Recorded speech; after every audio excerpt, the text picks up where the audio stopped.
la cámara. Ya está. Buenas tardes, queridos alumnos. ¿Me escuchan?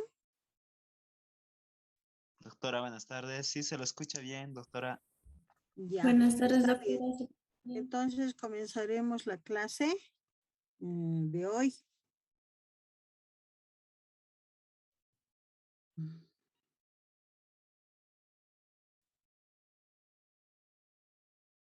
Hoy nos toca avanzar las dermatosis ampollares.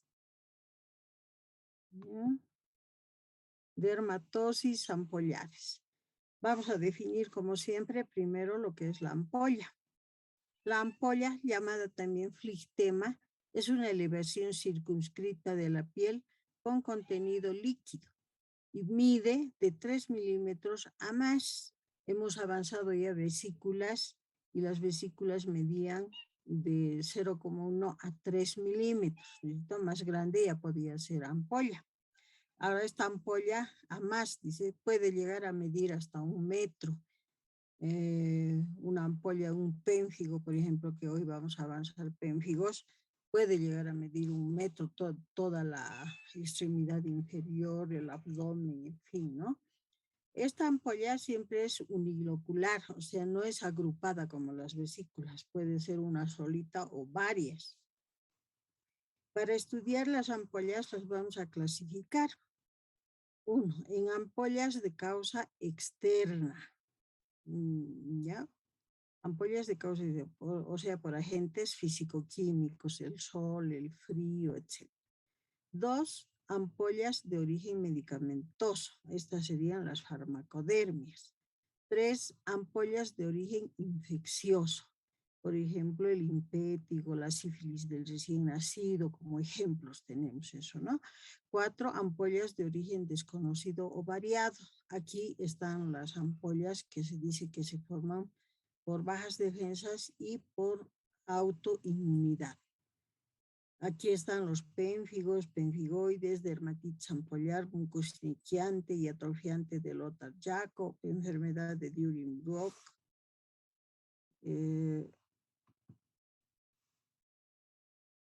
5, otro tipo de ampollas, son las ampollas de enfermedades congénitas, o sea que ya desde que nacen tienen ampollas. Algunas personas, por ejemplo, la epidermolisis ampollar, el pénfigo crónico benigno familiar, Hailey. Otro tipo de ampollas, 6 serían las ampollas de enfermedades metabólicas. Aquí el ejemplo más fidedigno es la porfiria cutánea tarda o tardía. Entonces comenzaremos desarrollando a las ampollas de causa externa primero, al primer grupo. Estas ampollas se dividirían en dos grupos, A y B. Las A, ampollas por agentes físico-químicos. Por ejemplo, puede producirse por mucha calor, quemaduras, mucho frío, congelaciones, electricidad, radiaciones solares o Röntgen, ácidos o álcalis fuertes, está más en zonas expuestas, puede haber cicatrices residuales que son predisponentes a un carcinoma vasocelular. En el grupo B estarían las ampollas traumáticas, ¿no? En este tipo de, de causa externa. Por ejemplo, por mucho frotamiento repetido o presión exagerada en manos y pies, calzados ajustados, y son muy dolorosas estas ampollas porque se destechan rápidamente.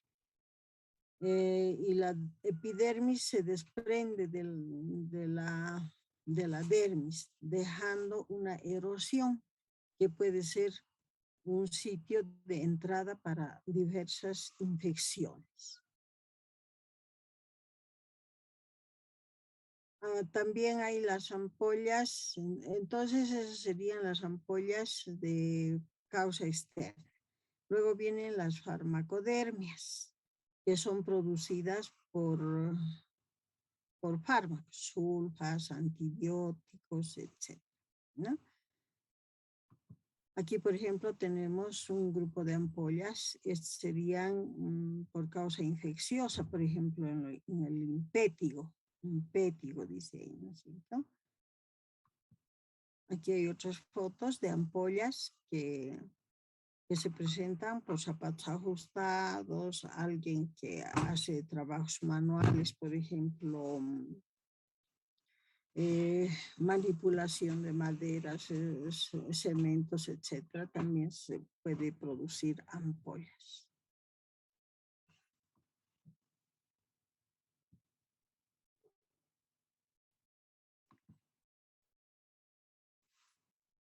En el grupo 2, en el 1 hemos dicho, ¿no? Aquí está en el grupo 2 las ampollas causadas por los medicamentos o farmacodermias. Son numerosos los medicamentos que pueden causar ampollas. Por ejemplo, los ioduros, bromuros, ampollas. Las ampollas pueden tener contenido claro o purulento y pueden acompañarse de eritemas y nódulos si la reacción es muy intensa. Ampollas de origen infeccioso. Como hemos visto en la foto, es una estreptodermia o ampolla producida por despegamiento dermosubcórneo, en este caso. Luego está la sífilis ampollar del recién nacido. Solo en el recién nacido la sífilis se presenta con ampollas que están en las palmas y en las plantas de los pies, con contenido seroso o seropurulento. Y aquí dentro de la ampolla contienen a los abundantes treponemas. Esto se puede ver directamente pinchando una ampollita y poniendo un portaobjetos, tiñendo con tinta china para observar los treponemas. Los treponemas. Aquí tenemos ejemplos de la sífilis, por ejemplo, está viendo en la planta del pie, en la palma de las manos, pero también puede haber ampollas en otros lados, ¿no? En alopecias, en el glande, en el cuerpo.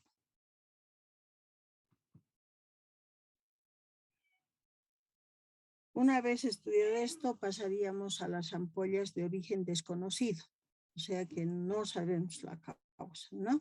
Pero todos los científicos coinciden en que estas ampollas se producen por bajas defensas, por estrés, etc.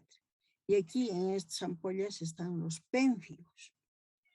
¿Qué son los pénfigos? Son un grupo de enfermedades que tienen en común la formación de ampollas por acantólisis. ¿Qué quiere decir acantólisis?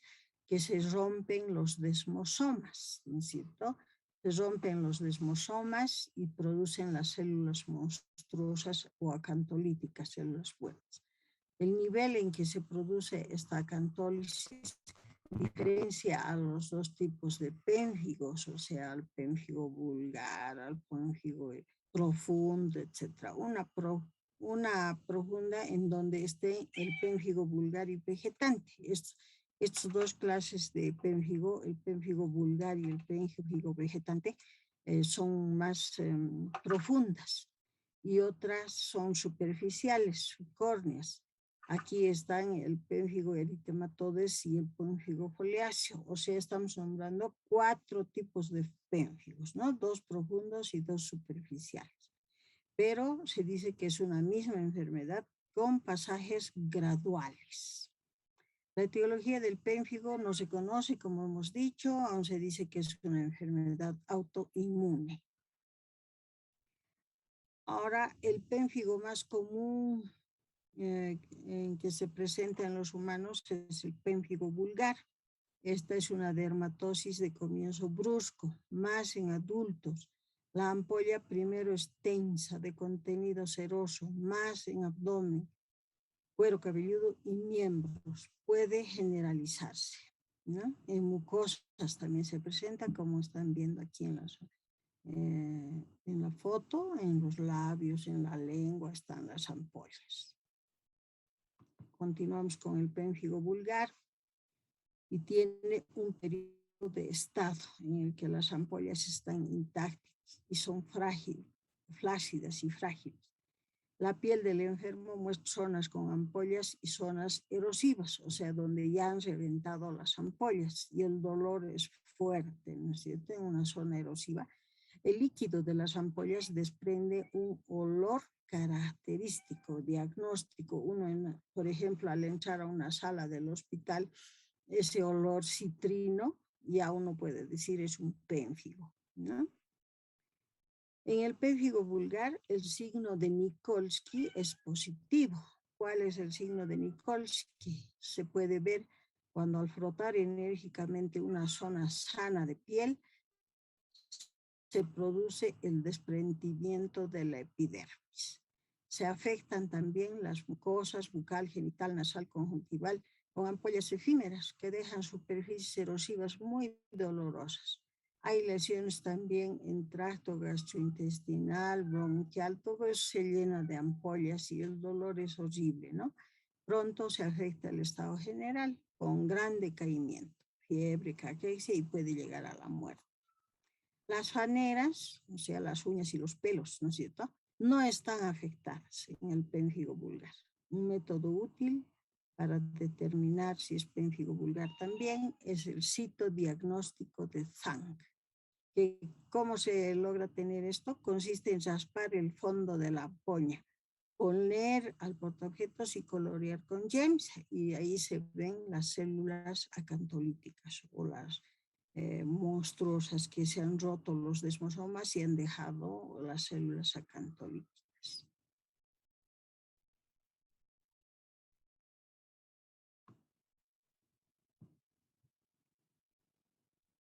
Otro pénfigo es el pénfigo vegetal. En realidad es casi lo mismo, solo que tiene una variedad topográfica del pénfigo vulgar. Las ampollas se localizan en pliegues inguinales, axilas, región retroauricular, etc. O sea, en pliegues, ¿no es cierto? Y al romperse forman vegetaciones, por eso se llama vegetante, que semejan una coliflor. Confluyen y se forman grandes placas, signo de Nikolsky, positivo también.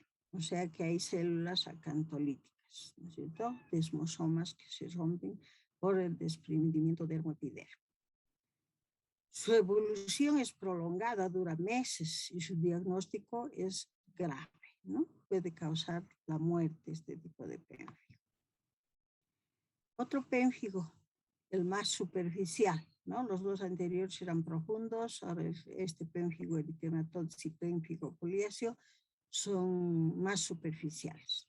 El eritematodes o pénfigo seborreico o síndrome de Schindler-Ashar. Las ampollas son pequeñas y fugaces y se localizan en zonas seborreicas. ¿Dónde hay zonas seborreicas? En la cara, en el pecho, en la corredera vertebral, en la región interescapular. Se rompen las ampollas, se resecan y forman costras que luego se tornan gruesas, o rugosas y hiperqueratóxicas, ¿no? Semejan ser un lupus, como ven en la foto, parece un lupus eritematoso discoide, o también eczematide. Es menos grave que los anteriores pénfigos y el signo de Nikolsky es negativo, o sea, no hay células acantolíticas, por lo cual el pronóstico es más favorable que los anteriores. Luego está el pénfigo foliáceo. Comienza como pénfigo vulgar o eritematodes. La ampolla es muy frágil y se rompe fácilmente. Puede cubrir todo el tegumento, toda la piel, no solo pliegues, ¿no es cierto? Son escamocostrosas. El signo de Nikolsky es positivo, o sea, en el vulgar, en el vegetante y en el foliáceo, el signo de Nikolsky es positivo, pero no en el eritematodes, ¿no? Y aquí está el pénfigo foliáceo, las mucosas están respetadas, o sea, no toma mucosas como los otros pénfigos, aunque se comprometen las conjuntivas y producen ectropio. A veces alopecia, o sea, no hay cabellos, y alteraciones ungulares, y se llegan a perder totalmente las uñas. El enfermo se presenta en periodo de estado cubierto de escamocostras estratificadas, con enrojecimiento generalizado y con hiperkeratosis palmoplantar. La ampolla es subcórnea. Su evolución es crónica con afección subcórnea, o si la ampolla es subcórnea, está arribita nomás, ¿no es cierto? Debajo de la capa córnea. Su evolución es crónica con afección del estado general. Y anorexia, diarrea que a veces lleva a la muerte por infección intercurrente.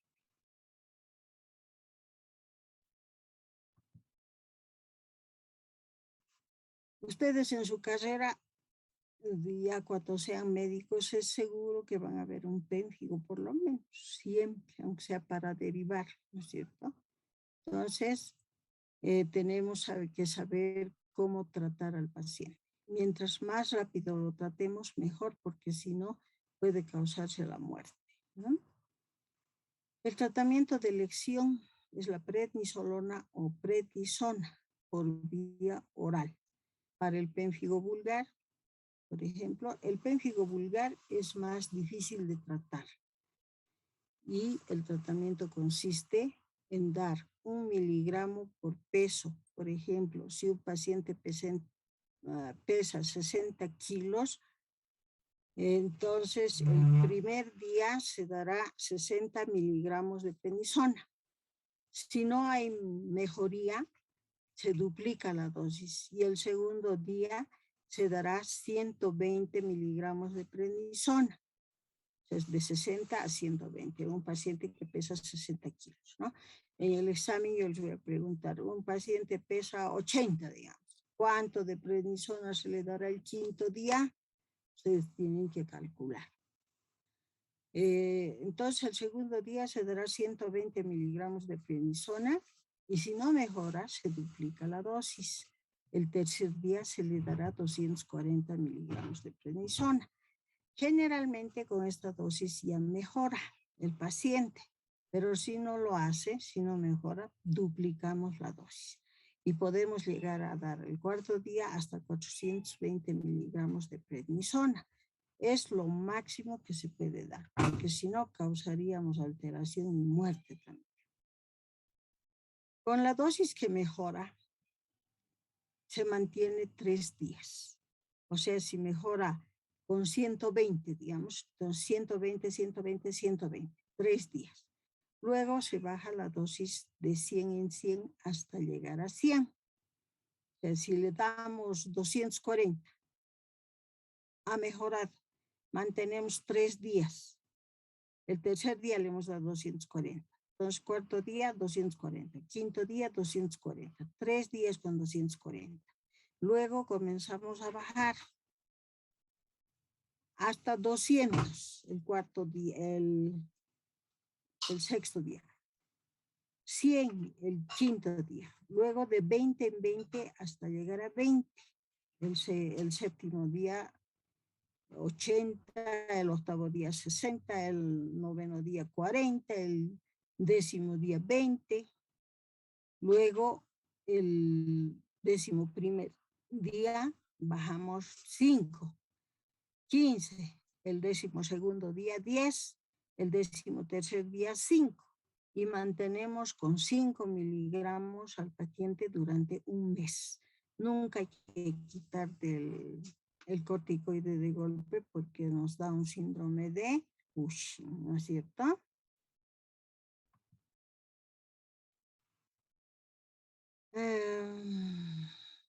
Bueno, ya hemos dicho eso, mantener las dosis por los 3 días.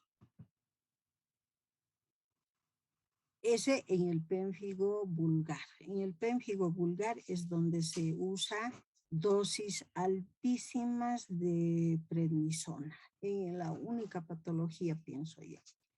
En el resto de los pénfigos, la dosis es de 20 miligramos por 10 días.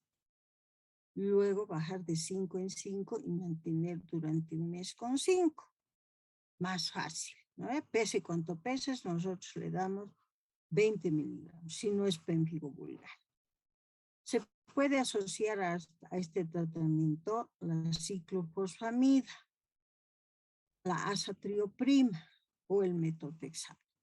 El paciente debe estar bajo estricto control hepático, renal, etc. Tomar en cuenta las complicaciones pulmonares.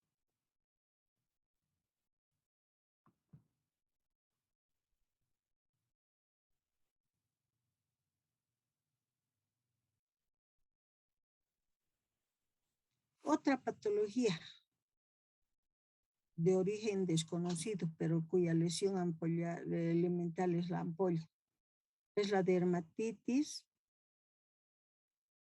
ampollar atrofiante incusiniciante de Lothar-Jakob. Pero antes, creo que está, a ver, me he saltado.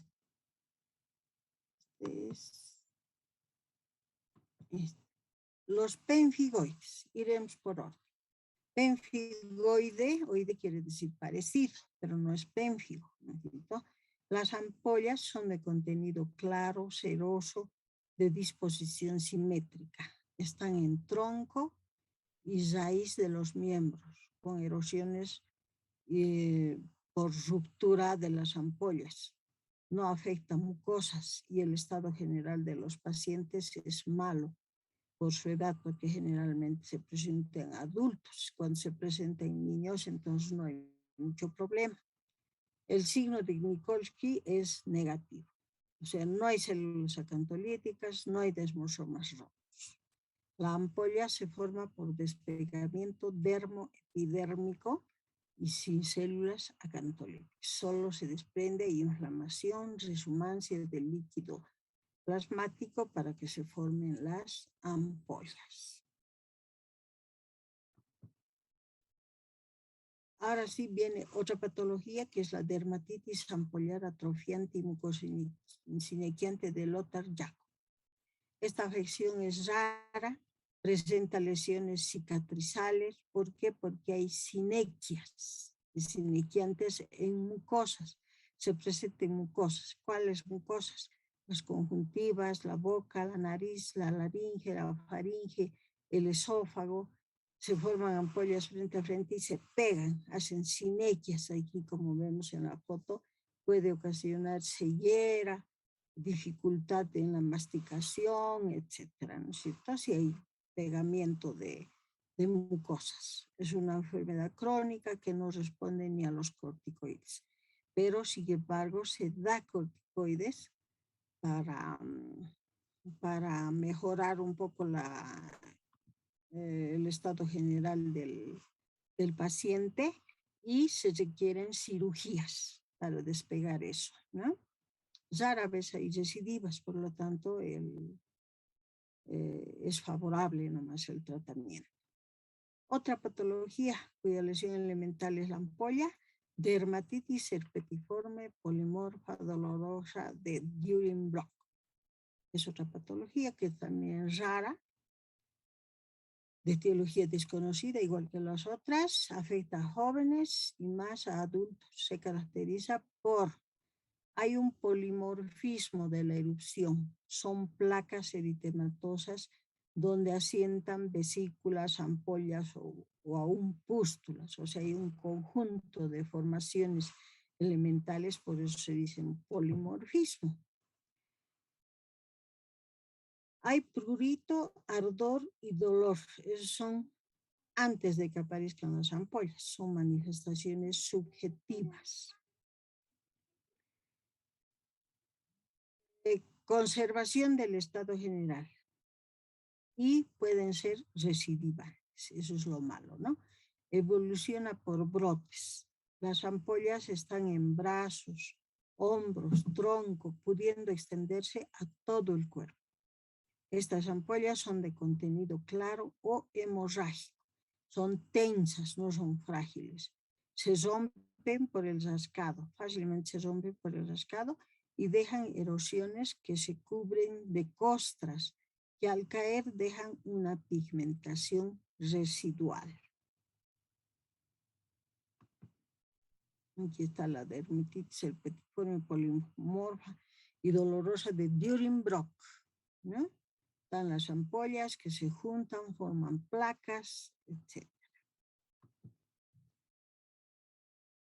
Y por último, hay ampollas también que se forman en enfermedades hereditarias. O sea que el bebé ya nace con las ampollas o se presentan el primer día. ¿Cuáles son estas?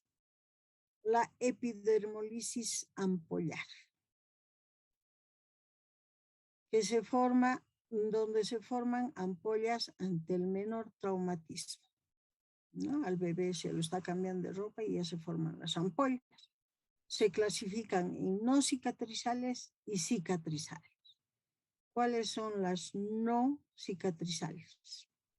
Las no cicatrizales que no dejan cicatriz son las epidermolisis ampollar no cicatrizal con ampollas intraepidérmicas y herencia dominante, que pueden ser generalizadas en todo el cuerpo con ligero compromiso de mucosas y uñas.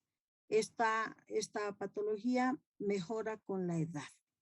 Y hay otras que son localizadas, estas no cicatrizales. Son ampollas en manos y pies, como ven en la foto, en la mano.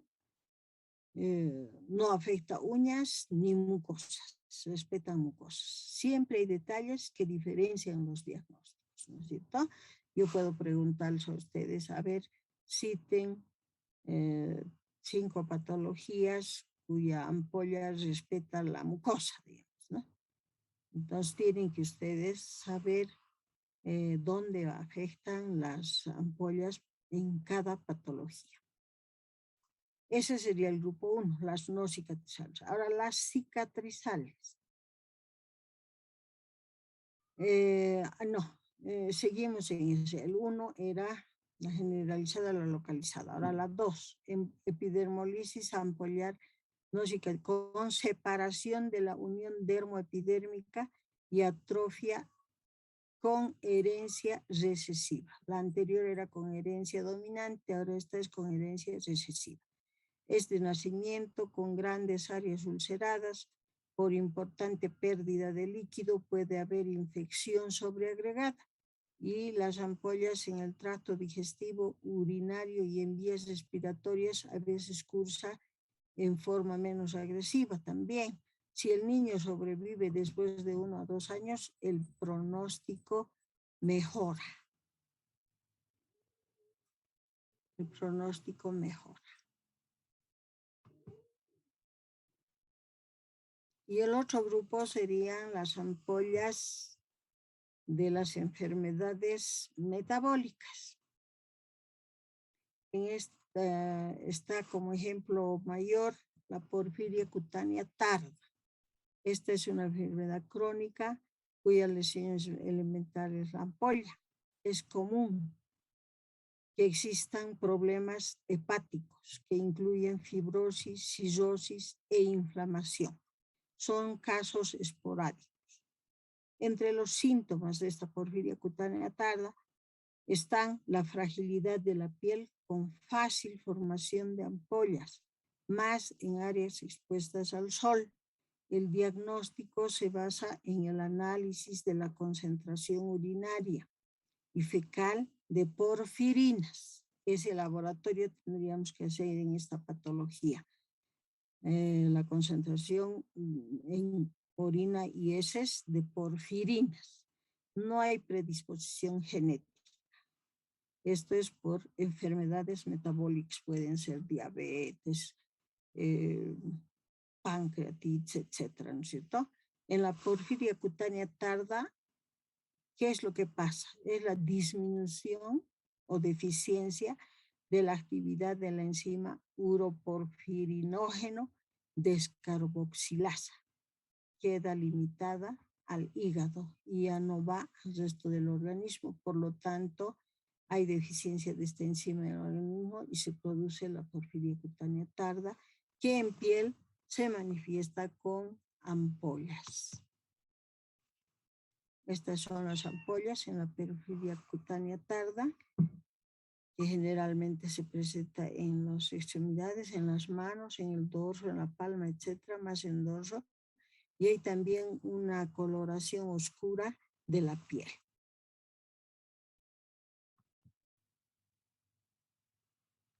Luego está el grupo de los eritemas polimorfos, ¿no? Estas ya no son ni metabólicas ni por herencia, sino que se presentan por diferentes causas que son desconocidas, ¿no? La etiología es desconocida. Puede presentarse por medicamentos, por causas infecciosas, a veces en la lepra lepromatosa y la enfermedad recidiva también por brotes, y es más, se presenta más en primavera y en otoño. Hay dos formas de eritemas polimorfos, el mayor y el menor. Comenzaremos por el menor. Este eritema polimorfo menor se presenta, como su nombre dice, como un eritema aislado, con centro de tonalidad violácea, que le da el aspecto de una escarapela o cocarda, más en cara y extremidades. Respeta mucosas. Ahí está, otra que respeta mucosas. El centro es flácido, se convierte en ampolla, hay prurito y ardor, involuciona en pocos días, dejando una tenue pigmentación residual. Las ampollas se producen por despegamento dermoepidérmico con evolución benigna. Puede ser recidivante también si se produce por antibiótico, digamos, entonces consume otra vez y se puede volver a formar. Aquí están, ¿cierto? Es como una escarapela con el fondo, el centro marcado, porque ahí se tiene que formar la ampolla. Ese es el eritema polimorfo menor, aislado. En cambio, el eritema polimorfo mayor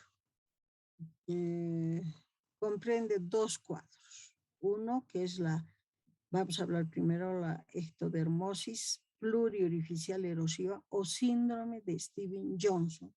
A esta altura de la vida pienso que ya ustedes han visto siquiera un caso de síndrome de Stevens-Johnson, ¿no es cierto? Es de comienzo brusco, con fiebre, artralgias, mal estado general y poliadenopatías. Las ampollas en esta patología están más en mucosas. La anterior respetaba mucosas, ¿no es cierto? El eritema polimorfo menor. Este mayor está más en mucosas de boca, de faringe, en bronquios, en fosas nasales, anal y genital. O sea, en todas las mucosas está este síndrome de Stevens-Johnson. Son efímeras las ampollas con contenido seroso, purulento o hemorrágico y dejan erosiones superficiales. Hay tos, claro, por las ampollas que se presentan en la laringe. A veces hemoquisis, intensa conjuntivitis con fotofobia, catarro purulento, en piel máculas eritematosas, en escarapela. Las ampollas son por despegamiento dermoepidérmico también, pero aquí la diferencia es que no es seco, es con un infiltrado dérmico de linfocitos y edema y vasodilatación. El tratamiento. La base del tratamiento son los corticosteroides y antibióticos. Suprimir la causa, o sea, nosotros con la anamnesis vamos a detectar cuál ha sido la causa, antibióticos, algunos líquidos, álcalis, algún alimento, etcétera. Entonces podemos suprimir eso y la evolución de la enfermedad sería mucho más rápida. Aquí está el síndrome de Stevens-Johnson, que empieza en mucosas, luego va a toda la piel también, pueden verse también lesiones en escarapela, pero las mucosas ya están.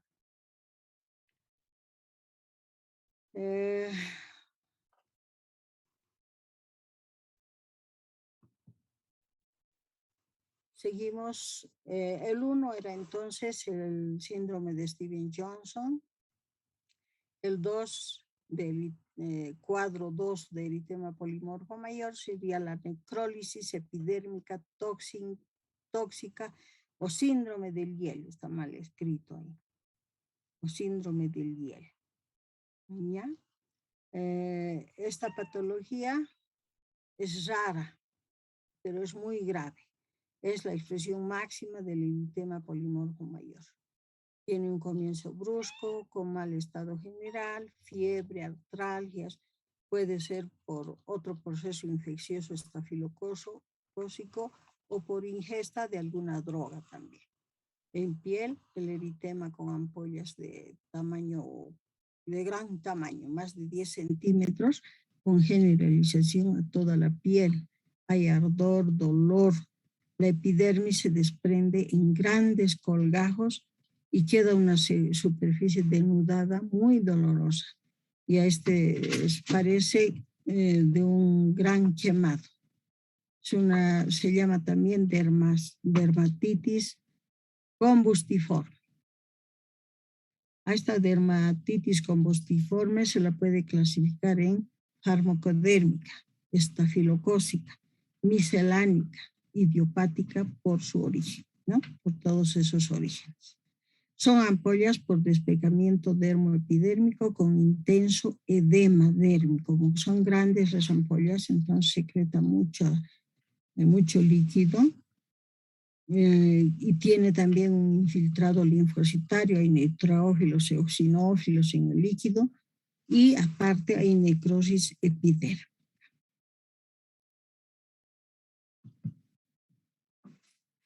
Y hay unos ejemplos en cuerpo, en labios, etc.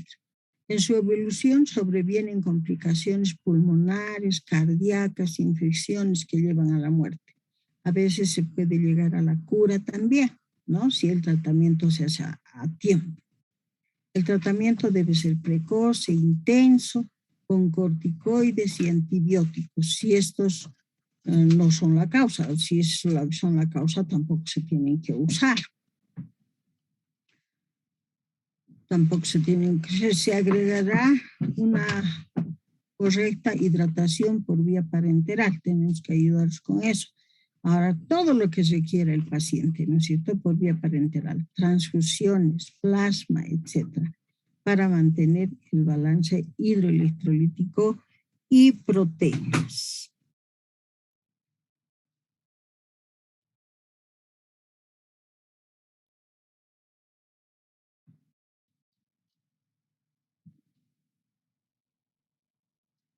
Con este tema terminamos todas las patologías de lesiones ampollares, ¿ya? Ahora vamos a pasar a las lesiones o las dermatosis eritemato-escamosas, en las que están la psoriasis, la pitiriasis rosada de Gieber, los eczematides, la parapsoriasis, las eritrodermias, las reacciones segundas, etc. Todo lo que se presenta eritema y escama. Las dermatosis eritemato-escamosas. Y en esta patología la más importante sería la psoriasis y también las micosis que van a ser superficiales y profundas, ¿no? Todo eso vamos a abarcar. Hoy tenemos un poquito de tiempo, entonces por lo menos psoriasis y vamos a ir hasta donde alcancemos. Y la próxima clase terminamos eritemato-escamosas. Hasta eritemato-escamosas es el segundo parcial. Dijeron que iban a postergar una semana el examen, pero me he fijado el rol y es el 10 de septiembre el examen, o sea que tenemos una clase más y nada más. No importa, igual, y no nos han postergado a nosotros una semana. Y las prácticas comienzan el lunes. Entonces, avanzaremos un poquito de las eritematoescamosas para no acumularnos tanto, ¿ya? Entonces, la psoriasis. La psoriasis, como ven en la foto, aquí, estas son las lesiones de la psoriasis. Es una dermatosis frecuente, ¿no? Respeta la cara, por eso es que no se ve en el rostro y en el cuerpo puede haber mucho, poco, más o menos, ¿no? Quienes presentan el 1% de la población presenta la psoriasis y pueden ser con lesiones mínimas hasta cubrir toda la superficie cutánea, o sea, de cosas mínimas hasta toda la superficie cutánea, en forma de placas simétricas de límites netos poco elevados, color rosado o rojo, cubiertas de escamas, ¿no? Por eso estamos llamando las lesiones eritematoescamosas. Su etiología también es desconocida, con predisposición genética dominante, autosómico. Hay factores que desatan la enfermedad, como por ejemplo los emocionales.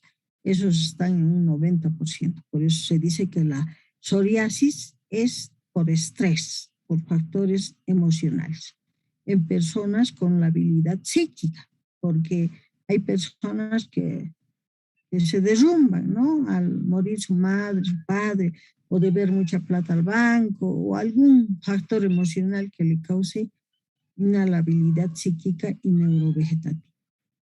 También puede presentarse por perturbaciones metabólicas, por factores infecciosos, tanto cutáneos como viscerales, y traumatismo físico, químico y medicamentos. Por ejemplo, los antipalúdicos de síntesis, las sales de litio pueden ser causantes de presentarse una psoriasis. Puede abarcar a todo el cuerpo menos en la cara, como hemos dicho, ¿no? Incluso el cuero cabelludo se afecta. Patogenia. Hay dos hechos evidentes y constantes que se presentan en la psoriasis. Uno, la queratinización anormal. Usted sabe que la queratinización es desde la capa basal hasta la capa córnea. Dura 60 días de célula desde la capa basal hasta la córnea. Pero en la psoriasis hay una aceleración notable del tiempo de transformación del queratinocito en capa córnea. Eso es uno. Dos, alteraciones inflamatorias y metabólicas en capilares y conectivo de zona papilar de dermis, causa principal de trastornos de queratinización. O sea, hay inflamación en los capilares y en los tejidos conectivos, ¿no es cierto? Es el tejido conectivo que está en la zona papilar de la dermis. Y eso por elongación de las papilas causan trastornos de queratinización. En la fase inicial se desprenden escamas, signo de la vela de estearina. La escama en la psoriasis es gruesa, se curetea y sale como la vela de estearina. A averiguar qué es estearina ya para la próxima clase les voy a preguntar. Se desprende la membrana despegable, que es la parte profunda de la capa córnea, y hay ausencia de la capa granulosa. En la psoriasis, yo les voy a preguntar, ¿en qué patología no hay capa granulosa? En la psoriasis, ¿no? Luego aparecen hemorragias puntiformes, se despega la escama y se ven puntitos rojitos. Son hemorragias y ese es el signo del rocío sangriento. Al ser lesionados, como hemos dicho, los capilares, debido al elongamiento de los brotes interpapilares de la dermis. Entonces eso produce la inflamación y la hemorragia de los vasos pequeños. En cuanto a la clínica de la psoriasis, esta es monomorfa. ¿Qué quiere decir? Que las placas pueden ser rojas, tornándose blanquecinas, generalmente no hay prurito. A veces hay alteración del psiquismo, claro, la persona se desespera, a veces quieren darse un tiro por tener psoriasis, lesiones escamosas, hacen placas grandes, etc. Rara vez con eritrodermia y pustulosis generalizadas, rara vez, ¿no? Su clasificación, ¿cómo se clasifica la psoriasis? Según su tamaño, en punteadas, son puntitos, como gotitas, ¿no? Más grandecitas serían numulares, como monedas en placas. Luego están numulares en placas, se juntan las numulares y forman las placas. Y la universal y eritrodérmica. O sea, en gota, numular, en placas, universal y eritrodérmica. 5 en su clasificación. Universal ya es todo el cuerpo, menos el rostro. Eritrodérmica es con eritema abajo. Ese es según el tamaño que tienen las lesiones. Ahora, según su forma. Pueden ser discoideas, que parecen un disco, redondeadas, circinadas, como si hubieran sido mordidas, ¿no es cierto? Serpiginosas, como serpientes, y anular, como un anillo, al centro tiene lesión sana. La localización de la psoriasis es simétrica, más en cuero cabelludo, codos, rodillas, región sacrocoxilla, palmas y plantas. Uñas, afecta también el tronco, piernas y cualquier parte del cuerpo. Respeta la cara y las mucosas también respeta. Menos el glande, donde se presentan como placas lenticulares pruriginosas.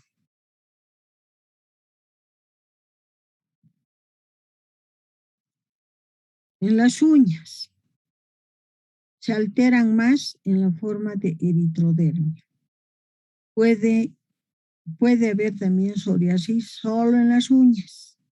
Hay presencia de un punteado rojo, purpúreo.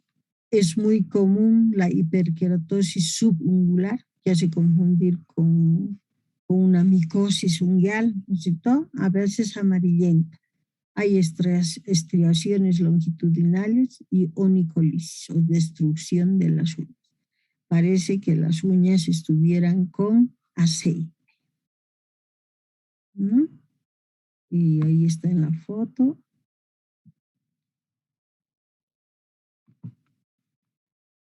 Ahora, ¿qué variedades clínicas hay en la psoriasis?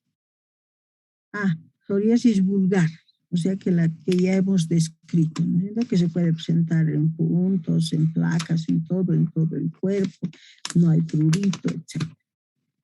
B, otra variedad de psoriasis se localiza, es lo mismo, solo su localización, ¿no? Se localiza en pliegues de flexión, axilas, pliegues de parte anterior de codos, popliteos, inguinocrural, retroauricular, interglúteos. Las placas son rojas, lisas, secas, con límites bien netos y pruriginosas. C, pustulosa. Está una variedad con pus, ¿no? Pústulas espongiformes en palmas y plantas. Existe también la forma generalizada que es excepcional, ¿no?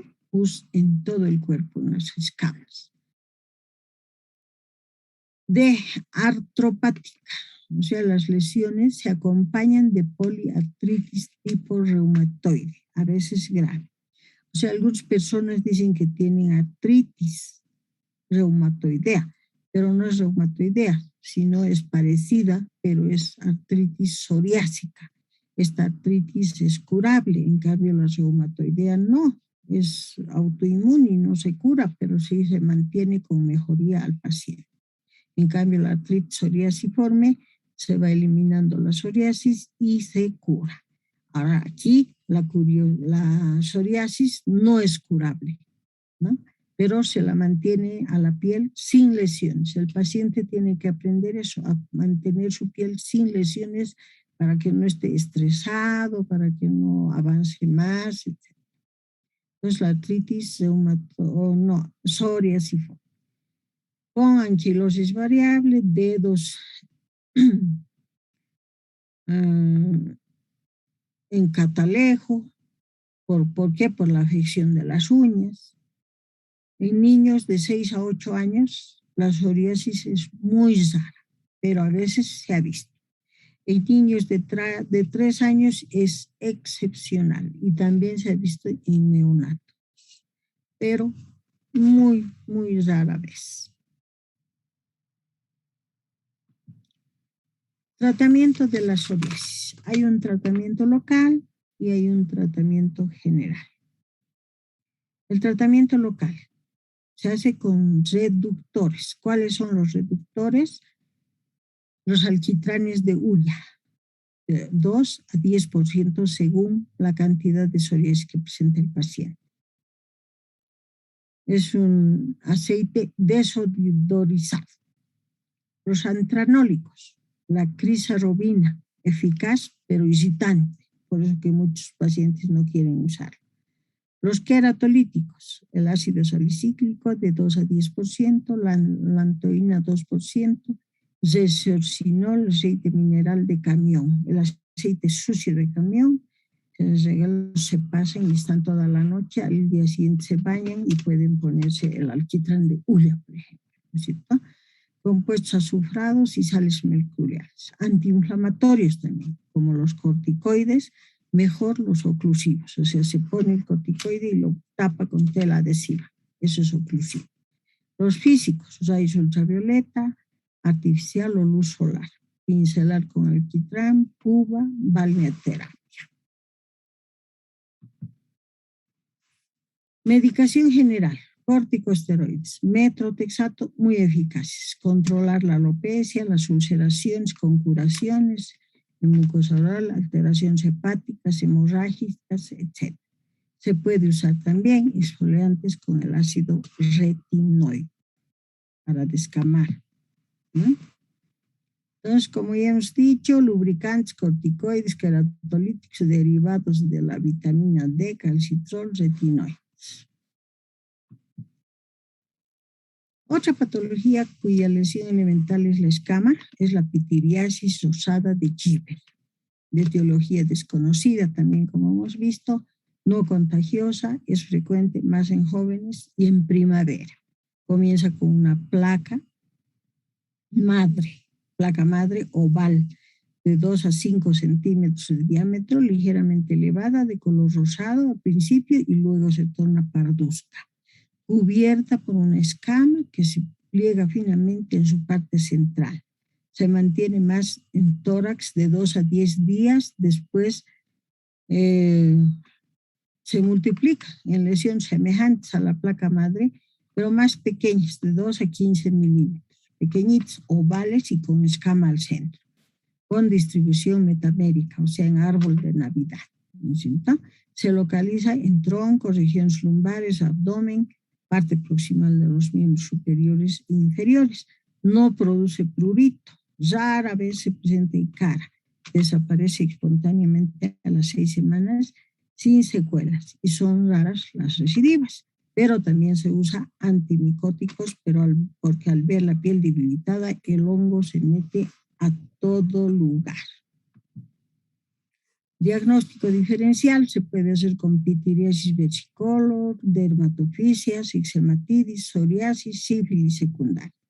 El tratamiento se usan polvos y lociones antipruriginosas, rayos UVA y antimicóticos y corticoides. Ese es el tratamiento de la pitiriasis rosada de Gibber. Yo creo que en la práctica, a partir del lunes, ojalá se presenten algunos casos raros para que se graben en la memoria, ¿no es cierto? Bueno, hasta aquí avanzamos hoy. La próxima clase terminamos las eritematoescamosas y está ahí el segundo parcial. Hasta luego, chicos, que les vaya bien. Hasta luego, doctora. Hasta luego, doctora. Hasta luego, doctora. ¿Tienen alguna pregunta? Dice. Doctora.